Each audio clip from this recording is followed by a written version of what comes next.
ঢাকা থেকে খুলনা আসতেছিলাম বাসে। আমার ঠিক সামনের সিট থেকে কান্নার আওয়াজ শুনতে পাচ্ছি। কান্নার আওয়াজ শুনে মনে হলো একটা মেয়ে কান্না করতেছে। পাশের সিটে একজন মধ্যবয়স্ক লোক বসা। আমার মনে একটু সন্দেহ হলো, কেননা টিভি নিউজে মাঝে মাঝে দেখি মেয়ে মানুষকে পাচার করে, রেপ করে, বিক্রি করে ইত্যাদি। আমি একটু ভালো করে কান পেতে শুনতেছিলাম। লোকটি মেয়েটাকে বলতেছে, চুপ কর সেমরি, চুপচাপ বসে থাক, তোরে আমার আনাই ভুল হয়েছে। হালারে কত কইরা কইলাম এই সেমরি আমার লাগবো না, তাও তোরে আমারে দিয়া দিল। এখন চুপচাপ বসে থাক, নইলে কিন্তু তোরে আবার দিয়ামো। তারপর মেয়েটা আস্তে আস্তে কান্না করতে লাগলো। একটু পর লোকটি আবার মেয়েটাকে বলতেছে, ওইনে যাইয়া ভালো মতো কাম করবি, নইলে কিন্তু তোরে ওরা মাইরা ফেলবে। আর এই বালের কান্নাকাটি বন্ধ কর, নইলে কিন্তু। এইবার আমি কনফার্ম হলাম এই মেয়েটা কোনো খারাপ লোকের পাল্লায় পড়ছে। বাস চলেছে আর আমি সময়ের অপেক্ষায় আছি কখন মেয়েটার সাথে কথা বলা যাবে। বাস যখন মাওয়াঘাটে পৌঁছালো তখন মাওয়াঘাটে প্রচুর জ্যাম। কমপক্ষে 4 থেকে 5 ঘন্টা সময় লাগবে। আর ঘাটে যে ফেরি আছে ওইটা 1 ঘন্টা পর ছাড়বে। তার মানে আমরা পরে যে ফেরি আসবে সেই ফেরিতে যাওয়া লাগবে জ্যামের কারণে। বাসের ভিতর গরমের কারণে অনেক যাত্রী বাইরে বের হচ্ছে। কিছুক্ষণ পর ওই লোকটা বাইরে বের হলো। আমি এই রকমই একটা সময়ের অপেক্ষা করতেছিলাম। আমি মেয়েটার পাশের সিটে বসলাম, মেয়েটার দিকে তাকালাম। মেয়েটা বোরকা পরা, শুধু তার চোখটা দেখা যাচ্ছে। চোখটা রক্তের মতো লাল।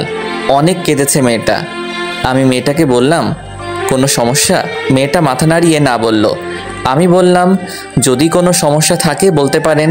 মেয়েটা কিছুক্ষণ চুপ থেকে বলল, সমস্যা বলে কি হবে, যে সমস্যার কোনো সমাধান নাই? আগে বলবেন তো, দেখি সমাধান করা যায় কি না। আমাকে বিক্রি করে দিচ্ছে খারাপ জায়গায়, সেখানে আমাকে নিয়ে যাওয়া হচ্ছে। আপনাকে কে বিক্রি করে দিয়েছে? আর আপনার পরিবার কোথায় থাকে? মেয়েটা বলল, আমার পরিবার বলতে কেউই নেই, আমি একটা এতিম মেয়ে। আর যারা আমাকে বিক্রি করছে তাদের আমি কাউকে চিনি না, কিন্তু তাদের মধ্যে একজন পুলিশ ছিল। এর মধ্যে ওই মধ্যবয়স্ক লোক চলে আসলো। আমি আস্তে করে আমার সিটে বসে পড়লাম। আমি ভাবতে লাগলাম, আমি কি মেয়েটাকে বাঁচাতে পারবো নাকি পারবো না। আমি যদি আবার কোনো সমস্যার ভিতর পড়ি। লোকটি মেয়েটাকে বলতেছে, আশেপাশে খাবার হোটেল নেই, আমি সামনে হোটেলে গিয়ে খাবার লইয়া আসি, আর তুই এইখানে বইয়া থাক, আমি আইতাছি। এই কথা বলে লোকটি চলে গেল। আমি আবার মেয়েটার পাশে গিয়ে বসলাম আর বললাম, এখন কি করবেন? মেয়েটা বলল, জানি না। আমি বললাম, বাঁচতে হলে একটা উপায় আছে। মেয়েটা বলল, কি উপায়? এখান থেকে পালাতে হবে। কিন্তু আমি পালিয়ে কোথায় যাব?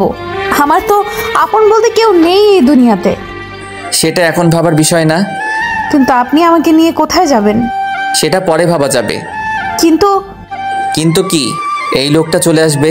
যদি বাঁচতে চান তাহলে এখান থেকে এখনই পালাতে হবে। মেয়েটাকে দেখে মনে হচ্ছে ভয় পাচ্ছে।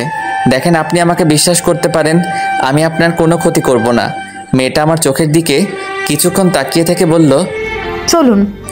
আমি মেয়েটাকে নিয়ে সোজা বাস থেকে নেমে ফেরিঘাটের দিকে হাঁটা শুরু করলাম। ফেরিঘাটে যেয়ে দেখি ফেরি চলে গেছে। এখন কি করব কিছু বুঝতেছি না। এখন স্টিমার বোটে যাওয়া ছাড়া কোনো উপায় নাই। মেয়েটা বলল, কোথায় যাব আমরা? ভয়ে ভয়ে বলল কথাটা। আমি বললাম, আমার দাদা বাড়ি। তারপর স্টিমার বোটে উঠলাম। অনেক গতিতে চলছে। কিছুক্ষণ পর মেয়েটা অন্যদিকে ফিরে মুখের উপর থাকা